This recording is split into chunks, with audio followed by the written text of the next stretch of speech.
Pasi Soma, pagi, siang, sore, maupun malam. Untuk semua teman-teman pencinta kisah misteri, ketemu kembali dengan saya Irwan di channel Tri Lestarwan Kisah. Channel di mana banyak menguak kisah-kisah janggal yang susah untuk dinalar akal sehat. Sebelum mendengarkan, tolong bantu dukungannya dengan cara subscribe, like, dan komen. Dan pastinya tinggalkan komen yang positif, komen yang membangun sebagai penyemangat untuk menyajikan kisah-kisah fakta lainnya yang belum terungkap. Untuk kalian yang takut atau tidak suka, boleh kalian skip aja. Sebelum mendengarkan, pasang headset kalian agar kalian bisa menikmati cerita ini dengan nikmat. Untuk yang sudah subscribe dan komen, terima kasih banyak. Semoga kalian semua senantiasa diberikan rizki yang berlimpah dan umur yang barokah, semuanya atas kuasa Allah. Amin ya rabbal alamin. Bismillahirrahmanirrahim. Allahumma sholli ala Sayyidina Muhammad wa ala ali Sayyidina Muhammad. Mari kita simak ceritanya.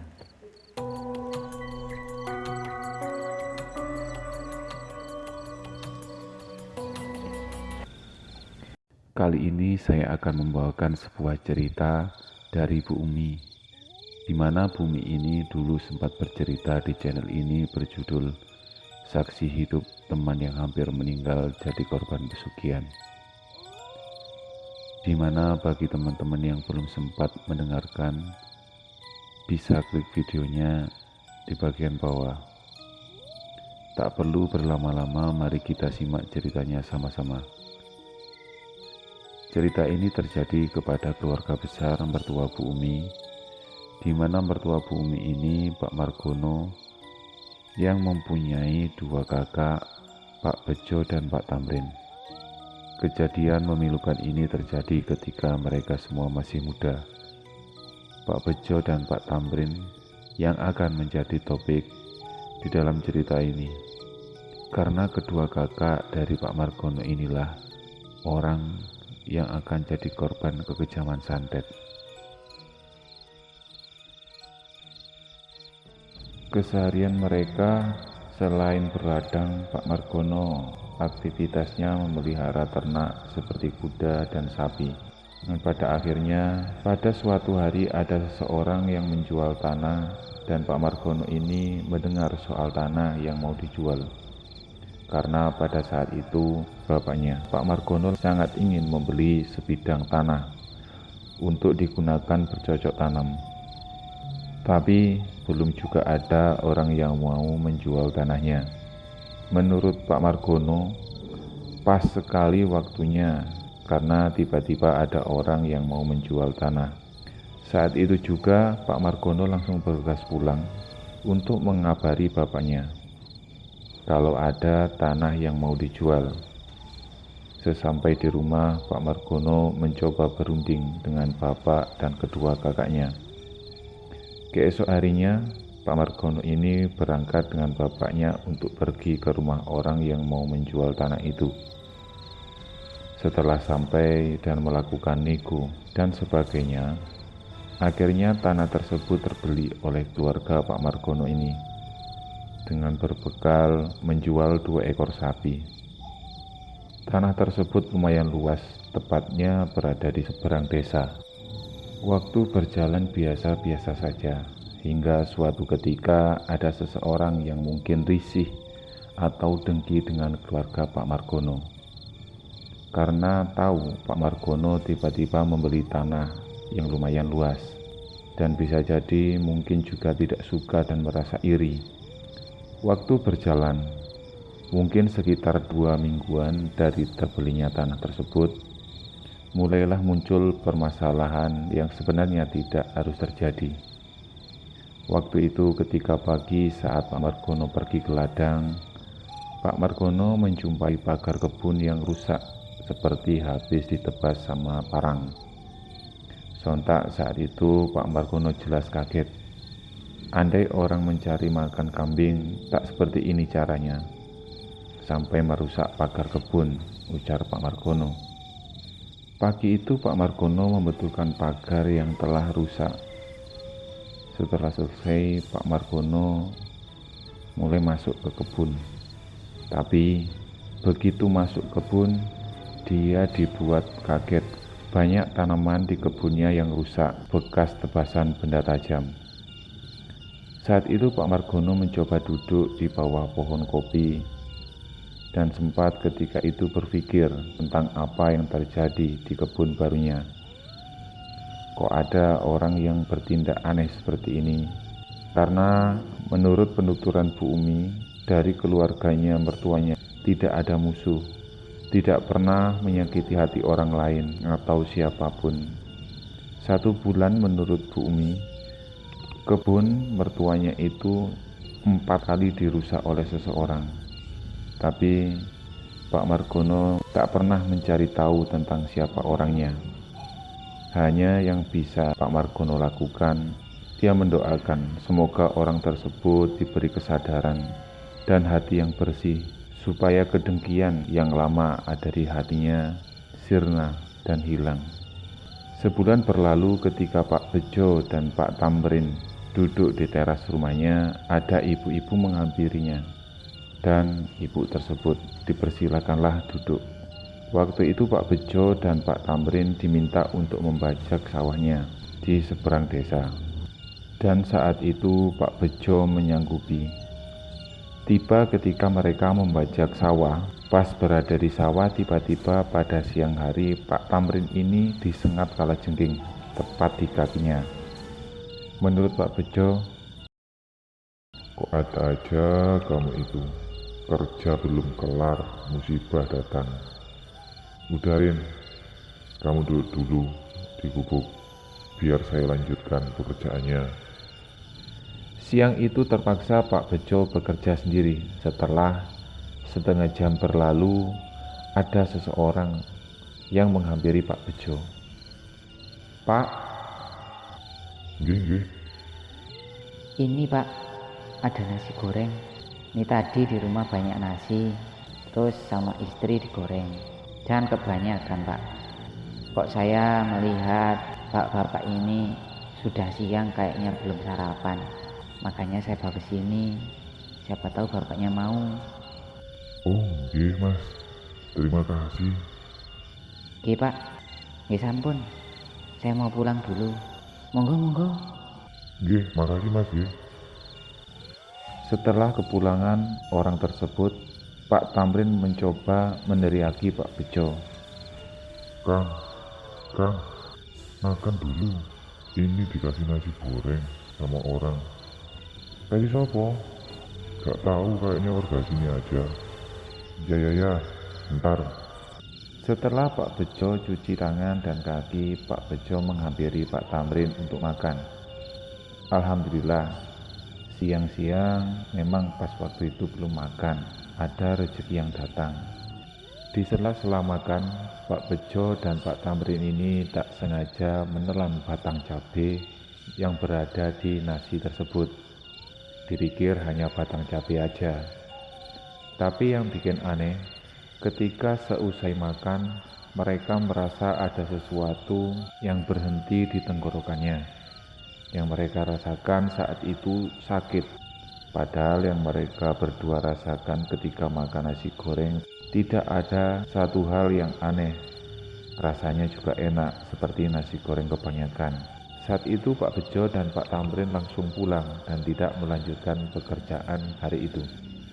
Menurut Pak Margono, setelah Pak Bejo dan Pak Tamrin pulang, menurut Pak Margono sempat berkata kepada keduanya, mungkin kalajengking yang tiba-tiba menyengat Pak Tamrin pada waktu pagi itu adalah sebuah firasat buruk yang akan menimpa mereka berdua. Dan setelah itu, Pak Margono segera membawa kedua kakaknya tersebut ke salah satu orang pintar di desanya. Menurut orang pintar tersebut, Pak Bejo dan Pak Tamrin terkena santet. Sontak ketiganya saat itu kaget dengan penuturan orang pintar tersebut. Setelah dibacakan sesuatu, dikasih doa, saat itu yang ia rasakan agak mendingan, dan mereka bergegas pulang.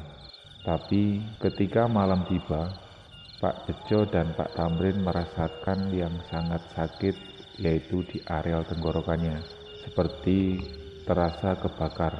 Tenggorokan mereka malam itu seperti terasa dicekik sesuatu. Mereka berdua semalaman tidak bisa tidur hingga pagi tiba. Ketika esok harinya, menurut Pak Margono, kedua kakaknya bukan lagi sembuh, tapi tambah semakin mengkhawatirkan kondisinya. Yang dilihat Pak Margono siang itu, Pak Bejo mengerang kesakitan seperti cacing kepanasan. Keluarga semakin takut dan Pak Margono saat itu disuruh bapaknya untuk pergi ke orang pintar lagi. Tapi yang terdengar, mereka berdua berteriak-teriak kesakitan dan memegangi lehernya. Kejadian ini terjadi kurang lebih hingga 7 hari, dan pada akhirnya nyawa Pak Bejo dan Pak Tamrin tidak bisa tertolong lagi. Di hari itu kesedihan menyelimuti keluarga Pak Margono, karena kedua kakaknya kini sudah meninggal. Pokok pada saat itu menurut Pak Margono setiap maghrib sebelum mereka meninggal, kedua kakaknya ini meronta-ronta kesakitan karena merasa sakit dan panas, serta ada yang mencekik lehernya. Tapi mau gimana lagi, kini kedua kakaknya sudah tiada. Cuma yang disesali Pak Margono, kepergian kedua kakaknya serasa tidak wajar dan sangat singkat, karena sebelumnya tidak mengalami sakit medis. Ini yang membuat Pak Margono merasa terpukul. Hingga seminggu setelah meninggalnya Pak Bejo dan Pak Tamrin, Pak Margono memutuskan untuk pergi dari rumah. Karena menurut Bu Umi yang sempat diceritakan oleh mertuanya, yaitu Pak Margono pergi dari rumah untuk berguru dan mempelajari ilmu penyembuhan, ilmu santet. Dikala itu Pak Margono bertekad berguru supaya orang-orang yang terkena santet bisa ia sembuhkan. Karena Pak Margono sangat terpukul sekali dengan kepergian kakak-kakaknya. Di saat itu, keluarga Pak Margono tidak bisa menuduh orang sebagai penyebab atas meninggalnya bagian dari keluarganya, karena tidak ada bukti yang nyata. Pak Margono memilih mencari seseorang guru yang sakti soal ilmu santet. Di situ Pak Margono menemukan seseorang di seberang desa yang terkenal sakti dan sering didatangi banyak orang dengan keperluan yang bermacam-macam. Pak Margono tidak ada keinginan lain sedikit pun untuk balas dendam kepada orang yang tega menghabisi kedua kakaknya. Setelah sampai di rumah orang pintar tersebut, Pak Margono dipersilakan duduk. Kemudian Pak Margono langsung ditanya soal maksud kedatangan ke rumahnya. Dan Pak Margono mengatakan maksud dari kedatangannya tak lain hanya kepingin belajar tentang pengobatan santet. Tapi saat itu perjalanan Pak Margono tidak teramat mudah dan tak serta-merta langsung diangkat menjadi murid orang tersebut. Sampai-sampai Pak Margono rela membantu orang tersebut ke ladang, ke sawah tanpa dibayar sepeser pun demi diangkat menjadi seorang murid. Kemudian ketika malam harinya, waktu mereka duduk di ruang tamu, Pak Margono kembali ditanyai oleh calon gurunya tentang apa sebenarnya maksud kedatangannya ke sini. Dan Pak Margono kembali mengatakan lagi bahwa kedatangannya hanya untuk berguru soal pengobatan santet. Di tengah-tengah ngobrol, sosok guru tersebut berkata, "Le, aslinya rumahmu itu mana?" "Kulo di sekitaran ering-ering Gunung Kawi." "Kenal kamu sama Bejo dan Tamrin?" "Kalau Pak Bejo dan Pak Tamrin itu saya tahu." "Sama rumahmu Tamrin dan Bejo itu jauh apa enggak?" "Tidak Pak, kita tetanggaan, ya enggak jauh lah." "Kabarnya sebulan yang lalu meninggal loh." "Nggih Pak." "Kamu tahu mereka meninggalnya kenapa?" "Kalau kabarnya sih kena santet Pak." "Bener, mereka mati kena santet dari saya. Sebulan yang lalu ada sepasang suami istri yang ke rumah dan menginginkan si Tamrin dan Bejo itu mati. Kalau saya dengar, perkaranya soal tanah. Tapi saya tidak tanya terlalu jauh, karena bukan urusan saya. Entah kenapa ketika gurunya berkata seperti itu, Pak Margono seperti lemas. Tapi Pak Margono mencoba bersikap seolah-olah biasa-biasa saja, supaya gurunya tidak terlalu curiga. Pak Margono hanya ingin merahasiakan, tidak ingin gurunya tahu bahwa Pak Bejo dan Pak Tamrin adalah sosok kakaknya. Tapi Bapak sadar bahwa yang dilakukan gurunya semata-mata disuruh seseorang, bukan karena pribadinya sendiri. Pak Margono saat itu sudah diangkat sebagai muridnya, yang ia jalani tiap hari dan tiap malam. Mereka melakukan ritual dan macam-macam. Setahun berlalu, Pak Margono hanya fokus belajar dan belum sempat sekalipun pulang, demi menyempurnakan ilmu yang dipelajarinya. Ketika malam tiba, saat Pak Margono ngobrol sama guru dan istri gurunya, Pak Margono memberanikan diri untuk mengatakan tentang sebenarnya, soal siapa Pak Bejo dan Pak Tamrin sebenarnya, dan yang pernah setahun yang lalu sempat dipertanyakan gurunya. Pak, ngapunten, sebenarnya si Bejo dan Tamrin itu adalah kakak kandung saya. Loh, kok kamu dulu nggak bilang? Dan kamu bilangnya tetanggamu. Iya Pak, tetangga kamar. Terus, sebenarnya kamu pelajari di sini ini untuk apa? Balas dendam? Pak boten.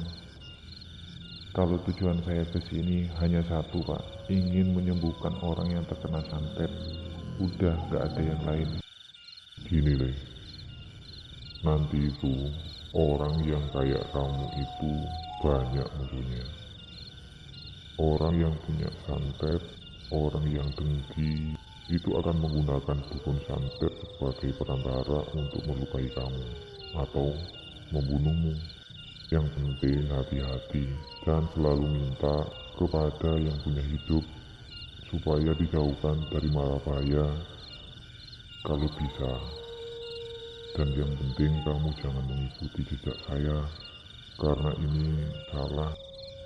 Dan selalu ingat sama tujuan awalmu ke sini. Nggih Pak, nggih Wiko dawuh.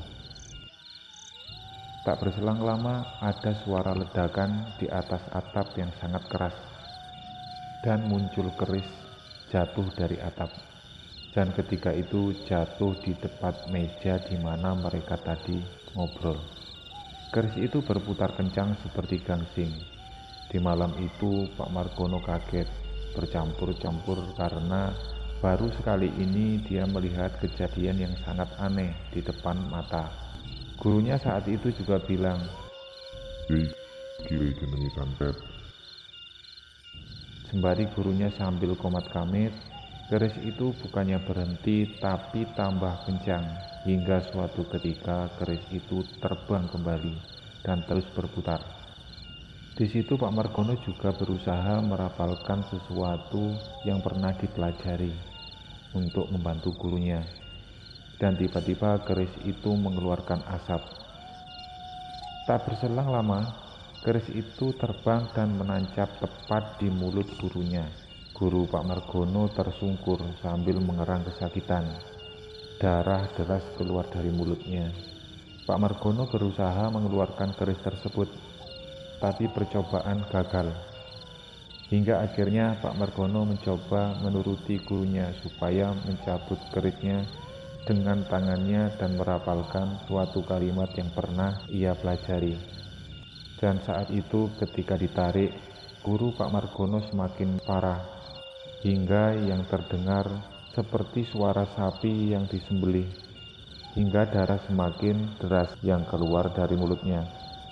Setelah benar-benar tercabut, guru Pak Margono langsung meninggal. Yang Pak Margono rasakan, Pak Margono sekarang kehilangan lagi orang terdekatnya, yaitu setelah kakak-kakaknya, sekarang gurunya, yang selama ini banyak mengajari ilmu pengobatan santet. Setelah seminggu dari kepergian gurunya, Pak Margono pamit pulang. tapi kepulangannya dihantui rasa bersalah yang besar karena tidak bisa menolong gurunya sendiri yang terkena santet, dan itu nyata terjadi di depan matanya. Menurut istri gurunya, orang yang mengirim santet pada waktu itu sangat teramat sakti, karena baru ini kejadian yang langka dan menakutkan terjadi. Karena sebelum-sebelumnya tidak pernah ada kejadian sehebat ini. Dari semua rangkaian kejadian ini, betapa kejinya ilmu hitam dan sangat mengerikan. Semoga kita semua diberikan kesehatan dan keselamatan, karena yang bisa kita kutip, kita tak akan tahu bahaya datang, karena belum tentu kita melakukan kesalahan hingga orang lain jadi gelap mata. Apalagi kalau hidup kita selalu diikuti dengan sikap dan sifat yang kurang menyenangkan, dan selalu dengki dan iri kepada sesama kita.